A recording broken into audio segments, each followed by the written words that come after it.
just feel like Gordon Bombay would have taken his career to even further heights. Everything's flashy, everything's cocaine, everything's Fun. Open wide for some soccer! I don't care what your personal thoughts are at home. I care that you hate the Call Cowboys. this college rule! Welcome, one and all, to the Sports Experience Podcast. I'm Chris. This is Dom. We're just a couple of comics living here in Tucson talking sports, and back on the diamond today. We're back on the diamond today, a really special episode. Before you do anything, though, make sure you like, follow, share, and subscribe to all our content, particularly on YouTube. We've been gaining some followers as of late and some views, so let's keep those numbers up. And also, if you have suggestions, more than willing to accommodate you. We've had a couple here in the recent past that have turned out pretty good, so True. Keep them coming. But yes, on the diamond today, and Chris, who do we have? A guy that just got in the Baseball Hall of Yeah, Fame. he this year, 2025, because who knows when you're going to watch this. We got Dave Parker, Yep. who maybe a career that could have been a little bit better. Some things happened in his career. Little roller coaster in the middle. Little roller coaster, but unbelievable hitter, unbelievable outfielder, and just a great baseball player. So, yeah, let's get into it. Dave Kind of Parker. held it against him, that nose injury. Oh, my back God. in the day. He hurt his nose, Yep. everyone. So, David Gene Parker, born June 9th, 1951 in Grenada, Mississippi. One of 6 kids. Apparently, both his parents were really good athletes. I don't know if you read anything. He said his mom had an absolute cannon for an arm. Yes. Which I wondered, was she not spanking him? Was she just drilling household objects at the kids? No, you stand over there. I got it. But it's one of those very sports-centric families where he said both of his parents were athletes, and he grew up loving football. Yeah. Which is kind of interesting when you see a guy kind of change directions, because he always thought that was going to be his path, was end up playing football in college or whatever, and baseball just came a calling. Well, the interesting thing is he's built like a football player. Yes. And it's easy to see why I loved it, but it's also interesting because in 1956, the family moves to Cincinnati, and they're living right next to Crosley Field where the Reds play. And he talked about it as a kid. He kind of fell in love with baseball, going to the Reds games, like seeing Frank Robinson, Vada Pinson, and I think he would sell hot dogs and lemonade. Yep. Too, like in the concession. I thought that was pretty cool. Yes. Because we see a lot of these athletes who were fans as kids. But yeah, in high school, he was an amazing football player. Yes. At, what was it, Curtier Technical High School, 3-sport star. Football, though, he was first team all public school honors as a running back. He was 6'5", 230 pounds. But he did, I think it was his senior year, have a pretty bad knee injury. And it was kind of clear that football wasn't going to be for him because the running was going to be too much on this injured knee for the next couple of years. And he really dedicates himself to baseball. Yeah, so it was the first play in the first quarter. Yep. His left knee completely goes out, ligament damage. They're doing those barbarism Oregon Trail knee surgeries from back in the day. So it's you're not going to be able to be a running back. Yeah. Cutting? No, not for you. But it cost him a senior season for baseball, but as a junior, he led the team in batting average, homers, RBIs, and another catcher, Chris. Another guy who started as a catcher. Yep. There was a story where he was a senior during a senior year of high school in the spring. The Pittsburgh Pirates were hosting an open tryout in Columbus, Ohio, and he asked his teacher if he could go, and the teacher said no, and he said, "Screw you." Yep. And he goes to this tryout. Well, I wondered this after his knee injury. Do you think that's when he stopped playing catcher because it's a lot of just tension on your knees? Oh, absolutely. They were probably no. You can swing the bat, right? Yeah. Yeah. We're not screwing you up. I was gonna say we'll teach you how to play another position. That's what I felt like when I saw that, because it literally has him running back catcher in high school, and then it's he's not playing those positions. Oh no. Or that game. You know that position that'll just ruin your knees faster than all the other ones. Exactly. We're not gonna have you play that. So, he goes in the 14th round. He impresses the Pirates so much. The 14th round of the 1970 Major League Baseball draft. They said he likely would have been a first or a second round pick if there wasn't a knee injury. Even the Reds were not fans of him. I don't know if you heard anything about that. No, I did see that. Like coming up, they did not rate him at all. No. He apparently they didn't like his attitude, which is men of their time speak for something else in the way that Dave liked to carry himself, because massive shit talker and tons of confidence. Luckily for him, the Pirates were drafting a lot of black players that were, some would say, talking jive. But it excuse me, stewardess. Yes, exactly. Oh, I talk jive. Okay. But it really was, like people said, like his attitude, his knee injury made someone that was probably nowadays be a first or second round, even like a third, drop to 14th. And I mean, you factor the knee in there and you're just like, man, I guess I picked a really bad week to stop sniffing glue. Yep, exactly. So 1970, he's in rookie ball there in Florida. All he does is lead the league, tie for the league lead in homers and total bases. Yep. He had said when he went to that league, that was what gave him that initial confidence, because it was, all right, I'm against supposedly the best, people my age, people my experience level, and then just took off. And yeah, he was without a doubt the best hitter. And I think that was single A, right? Yeah. Yeah, that was single A in Florida. And then you see him just go through the farm system like we used to see these baseball players do and still do.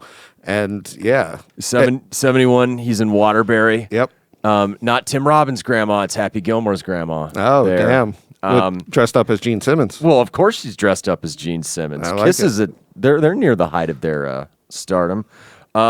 He goes, doesn't do well there in the first stint in Double-A, but then they send him to the Western Carolina League, and he hits 358, and then he's in the Carolina League in 72, and basically leads the team in batting average, RBIs, runs, and hits. Yep. So, and the thing is, the Pirates have all sorts of outfielders.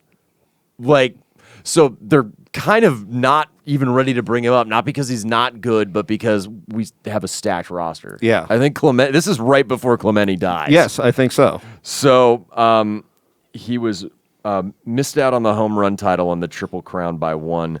And then in 1973, he's in AAA Charleston. He does so well. But it's like a Roberto Alomar thing where it's like, you're going to be in AAA for like 3 weeks. Yes. Because they call him up pretty quickly out of Charleston. Because, I mean, it's one of those things where you're hitting as well as he was in AAA that they're just like, yeah, you're going to translate to our professional team. And that's when he starts getting time with the Pirates in 74 and then full time in 75. Yeah, so in 73, he's a platoon guy. He's only got about 139 at-bats under his belt. And they keep platooning him in 74. He has some hamstring issues that year, but hits 282, but he's not even facing lefties. But by 75, he basically told the front office, if I'm not going to play every day, just trade me. Yes. Just get rid of me. Yeah, just get me on a team that will play me. And because you're right, it wasn't that he wasn't good enough. It was like, we have 6 really great outfielders already, and we're trying to get you into this game. And he was like, in 75, he was just like, I should be starting every game. You want to go play catcher, Dave? Yeah, exactly. You want to play catcher? And by this point, he's a pure 5-tool player. Like, intimidating size. He's got power. He's got speed. He hits for average. He can field, and he can run. He's got a rocket for an arm. He's like, Black Jay Buna. That's exactly. Because he really, like you were saying, he unbelievable hitter, but just a great outfielder with one of those guys that can throw you out, chase down balls. Like he really was like a 5-star recruit that probably in other organizations would have been brought up sooner. Oh yeah, they would have said, by 72 maybe just join our team. Exactly. It's interesting though because he hits for average, and you think of guys that like win batting titles, and it's like Bogsy or Tony Gwynn or Rod Carew.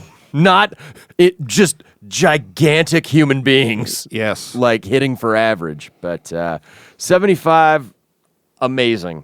Now in full time, he hit 311 over 7. Well, hello.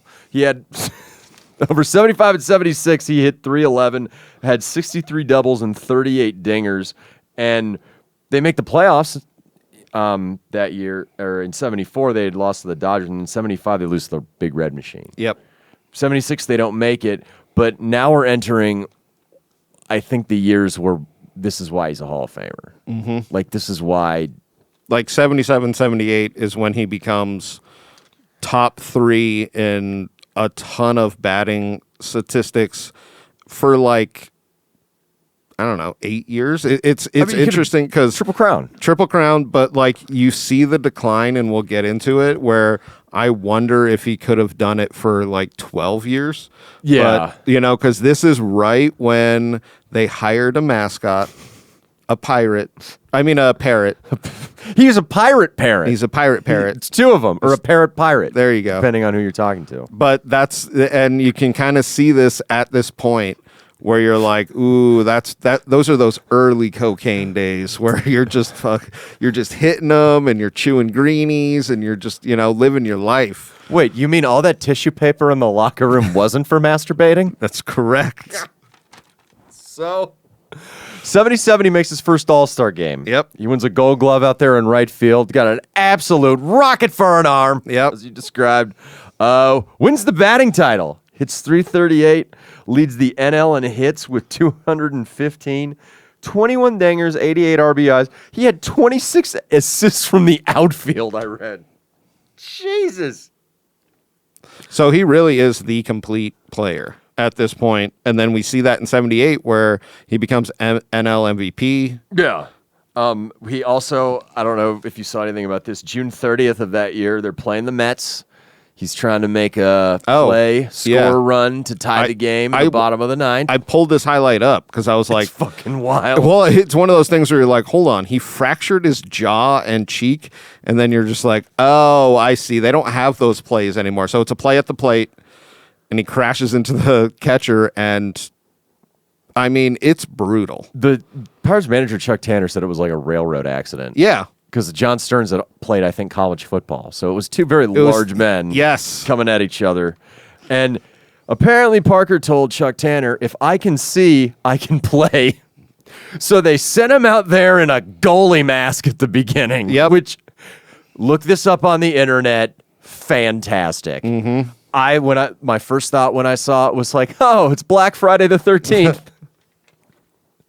Because he really does not miss a lot of time in this. Getting your jaw fractured, but yeah, I think he misses like 3 weeks or whatever, and they put him back in the mask, and he won the NL MVP. Yeah, and he wins the MVP that year. It's ridiculous that he could actually pull up something that fantastic. And then the Pirates finally realize what they have after he wins this NL MVP, and he's the first guy to sign not $1 million, but an average of $1 million every year. Yeah. So it was a 5-year, $5 million. He's like the first guy to do that. You would back-to-back batting titles? Back-to-back batting titles. Your best outfield defender. 30 dingers, over 100 RBI. I mean, what more could you want from him? I mean, everyone thinks his team is Willie Stargell's. Dave Parker's the best player, and it's not even close. Mm-hmm. It's not even close on his own team in the entire National League. Yep. But he wants more money, Chris, for his services. He doesn't consider himself a student athlete of these times. And Pete Rose just got a nice hefty deal from the Phillies. Yep. And Dave Parker thinks he's a better player, and him and his agent go to the Pirates for it. So in the offseason, by January 26, 1979, he signs a new deal with Pittsburgh for 5 years, $7.75 million, $1 million a year guy, which in baseball, that was unheard of at that time. Yes. I'm pretty sure Shohei Ohtani gets 7.75 for an at-bat now, which shows how crazy the... It's kind of out of control. And those deals are like, it's 12 years. And you're just like, Jesus. This is actually a Bonilla contract. Oh, yeah, deferred? It was deferred over like the course of 30 years. Yeah. So... good for you, Dave. Yep. 79. They didn't really start well for the Buccos, and he's starting to take some heat from those Pittsburgh fans. Because he signed this contract. He's having not even a down season, but not a MVP season. He hit 310. That's what I mean. But the fans were so mad at him signing this big contract that they would throw shit at him. And I mean, come on. It's the you don't live in Philadelphia, for Christ's sake. well, they would throw like lighters and batteries, and then in a news report, it got misreported that they were throwing car batteries at him. Oh my God. Like you're just like, well, Car battery. that's awesome. I mean, if someone hit me by throwing a car battery, I would be very impressed. Yeah, I'd just be like, I don't think I'm going to walk right again, but that was pretty good. the manager's like, get that guy a uniform. The manager's like, sir, we're at an auto zone. Yeah. Why am I here? He had a 906 OPS and people were booing him. Yeah. He's an all-star, MVP of the all-star game. Yep. Like, and MVP of the all-star game because he was hosing dudes from right field. Mm-hmm. The Pirates have an incredible kind of comeback there over the late summer, fall, and win the NL East. They win the NL East. They play in the NLCS against the Reds. Dave hits 333 in that one. And we get to the World Series for the We Are Family Pirates for their theme song, and they're playing Baltimore. And this is probably one of the best World Series ever. Yeah. As far as excitement and comebacks and things like that. And Dave has a pretty big part in this series. Hits 345. And more importantly, his team's down 3-1 after 4 games. Yep.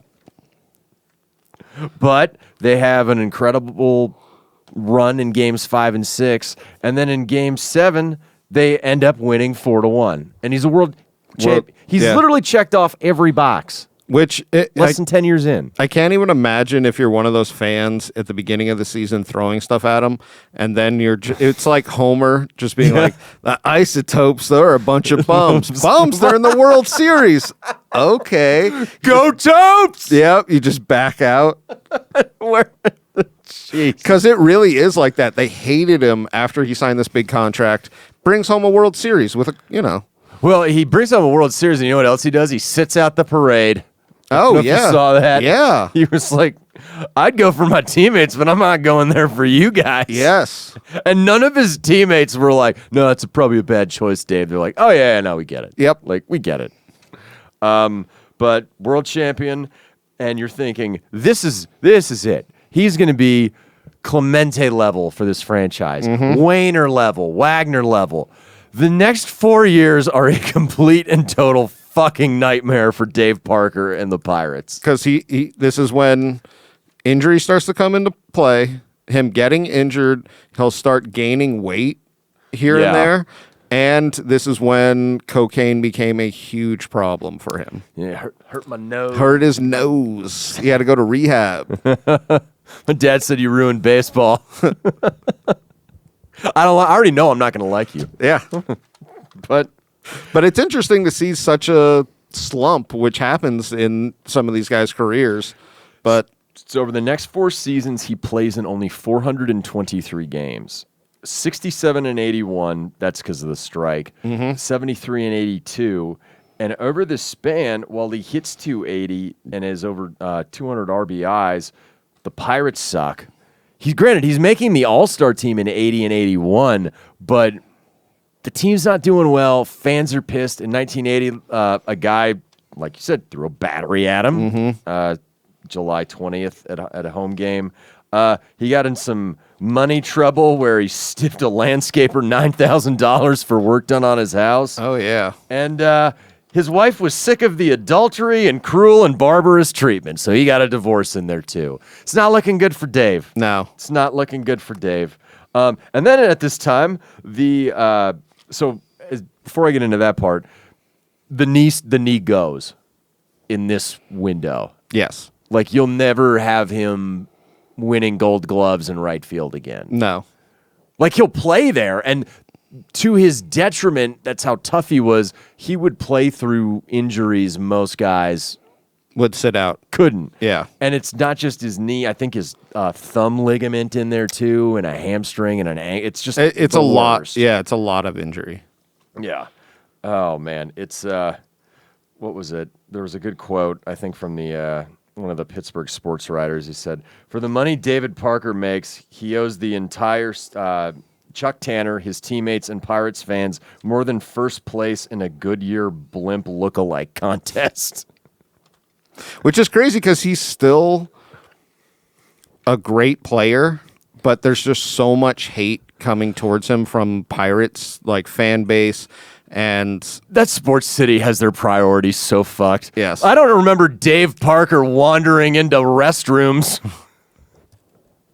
People don't forget. You won 2 Super Bowls, but people don't forget. they don't forget. People don't forget. But oh yeah, no, he's literally hated. And his body's breaking down on him. Yep. What did it say?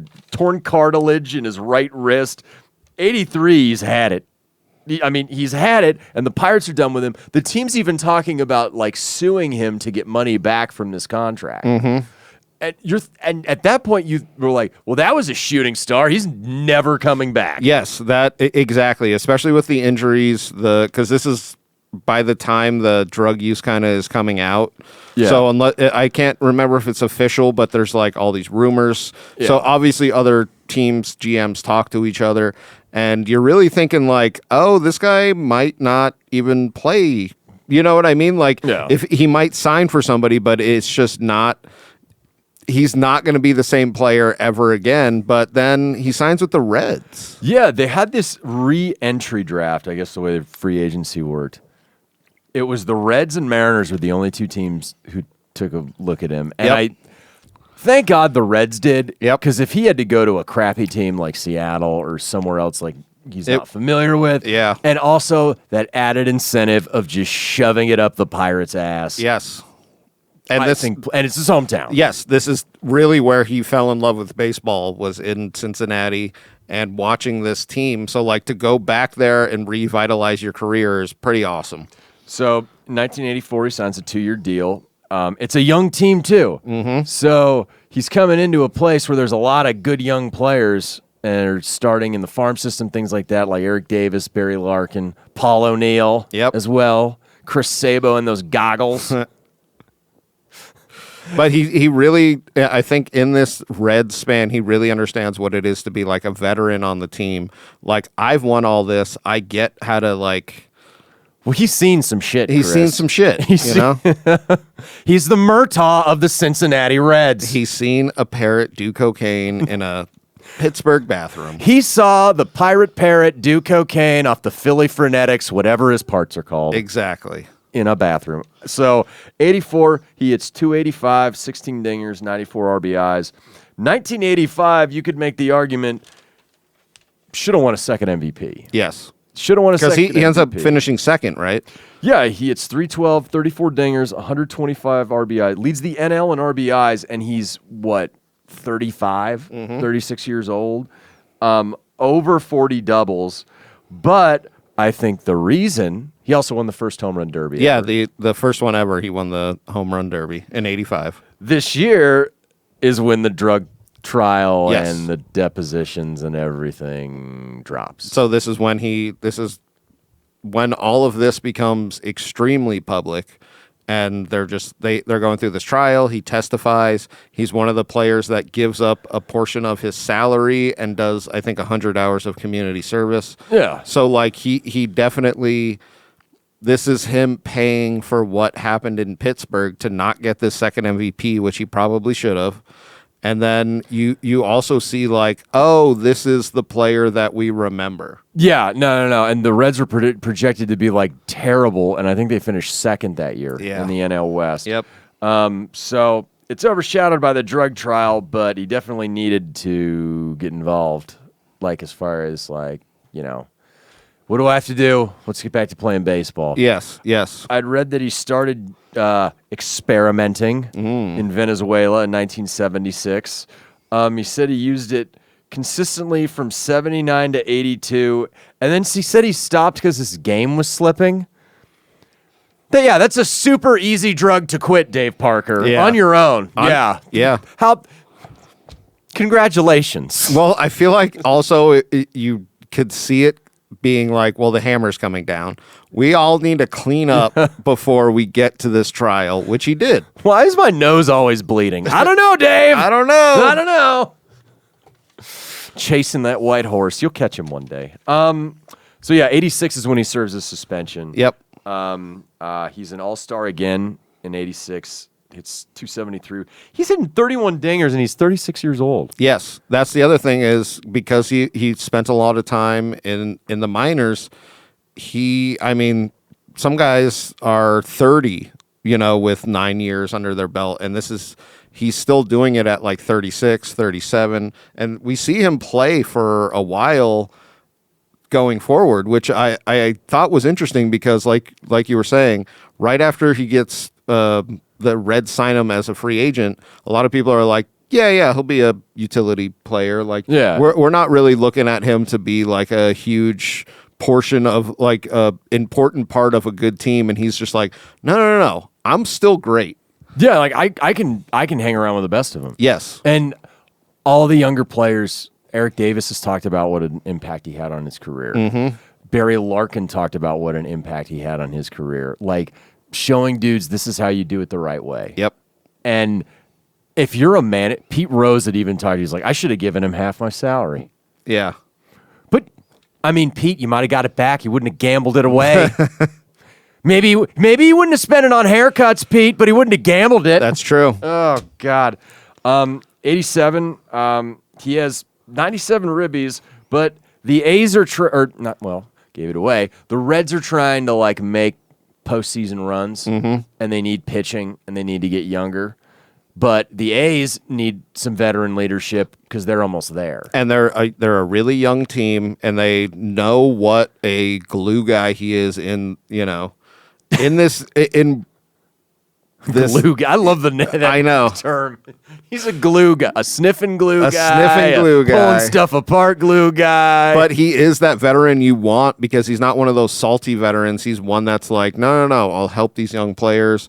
We'll get better as a team if he comes in. So the A's make a absolutely brilliant trade for him. Well, one of the guys that traded for ended up ass blasting him a few years later, but yes, yeah. But for this, from their perspective, yes. It's a great trade. Yes. So he's traded to Oakland for Jose Rijo and Tim Burstis, and it's perfect. I mean, you're hitting behind McGuire and Canseco. I know. In this just abs. He's probably the only one on that team and not taking steroids. That's true. Because he's like, guys, drugs are bad. Drugs are bad. Okay, the people call me the Cobra. But they just thinking about that hitting force on that team of just like a Jose Canseco, a skinny Mark. Like I'm gonna pitch around you. Ah, shit. Yes, exactly. Oh, God. And then you got Dave Parker coming up, batting like fifth, and you're just like, this is horrible. Oh, he's DHing today. Oh, we didn't see him in the field. We just thought he had a day off. Exactly. So between 88 and 89, he hits 261, 34 dingers, 152 RBIs. And the A's win the AL West both years. I mean, it's not that they win, they completely dominate. They lost in the World Series in 5 to the Dodgers in 88. But in 89. Ooh, in 89, he, oh boy, wins another World Series. Yeah. Wins another World Series. They sweep him in the Earthquake Series. And it's... Dinger in game one. Dinger in game one. It's such a interesting thing where career could have been derailed. Now he's World Series champion with the A's, you know? The thing is, wherever he goes, the team's good. It gets better. That's what I mean. It's like it just doesn't plateau. It's like everything kind of reaches a certain point.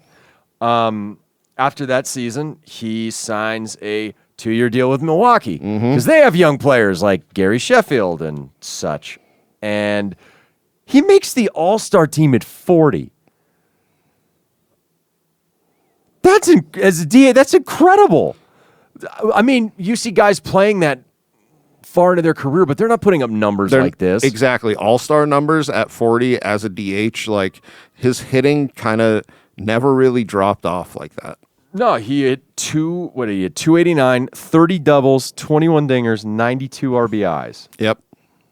DH of the year the second year in a row, but Milwaukee ends up trading him because they're trying to get younger, so they send him to California for Dante Bichette, and this is when everything kind of starts falling. But it's natural. He's 41 or 40, and then so he's playing for the Angels, and it does just kind of drop off like you would have expected after he played for the Pirates. That's the other thing where you're like, oh, this was like 10 years after everybody said he was going to be done. He was done, yeah, right?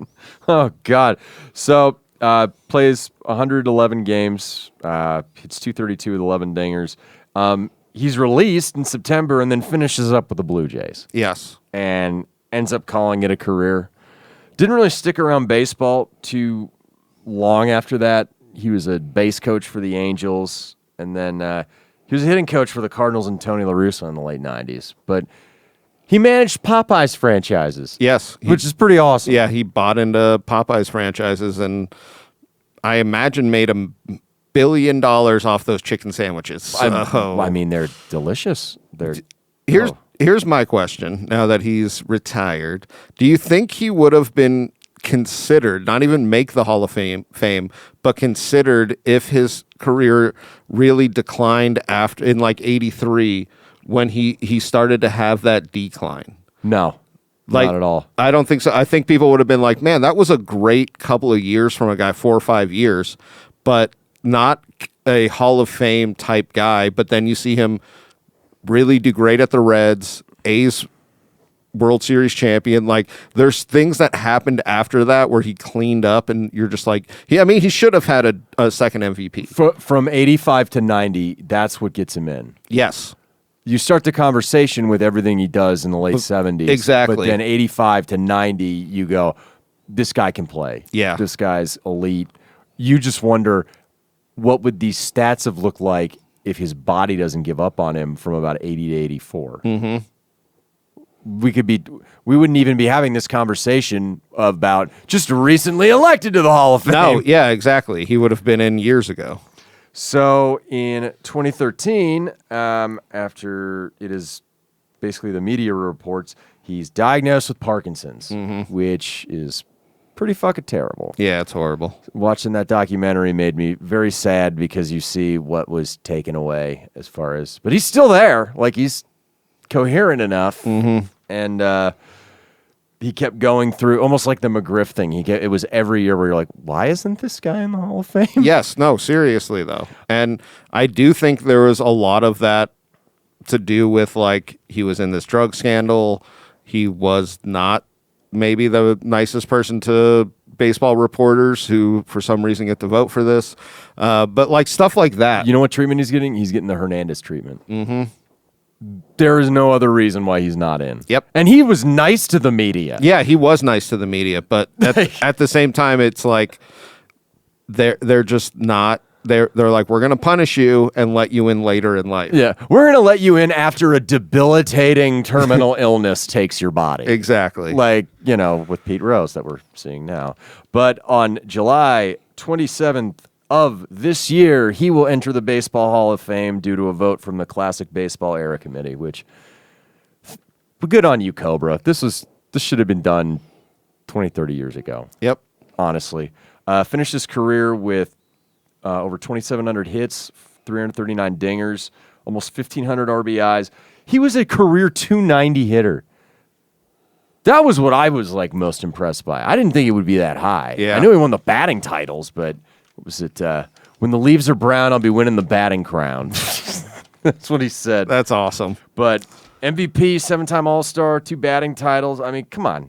2 World Series. 2-time World Series champion and had a huge impact in those World Series. So, yeah, Dave Parker, everybody. Oh, yeah.